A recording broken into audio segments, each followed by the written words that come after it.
Dua terdakwa pelaku pembunuhan berencana terhadap seorang pengemudi taksi online bernama Ruslan Gani Sulaiman, warga Jeluntung, Kota Jambi, serta Abib Samudra, warga Bungaran 3, Kecamatan Jakabaring, Palembang, dituntut pidana penjara selama 18 tahun oleh Jaksa Penuntut Umum Kejari, Palembang.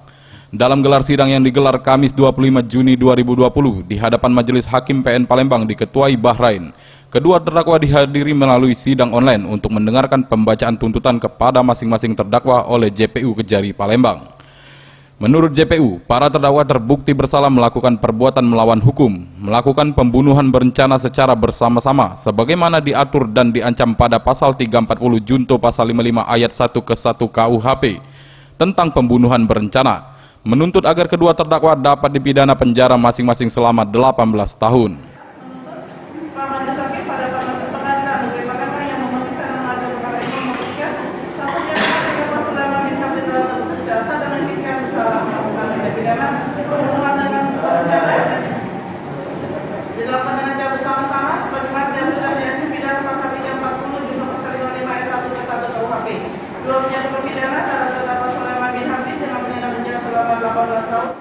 Ditemui usai sidang, Aprizal, penasihat hukum terdakwa, mengatakan tuntutan yang dibacakan oleh JPU tidak sesuai dan terlalu berat bagi kliennya. Dikarenakan berdasarkan fakta di persidangan, seharusnya pasal yang dikenakan pasal 170 tentang penganiayaan dengan pemberatan. Saya tidak kena itu 340-nya. Harusnya berapa? Oh, nak naut dia 170 oke, tidak masalah. Pengennya ke 170 Iya. ya?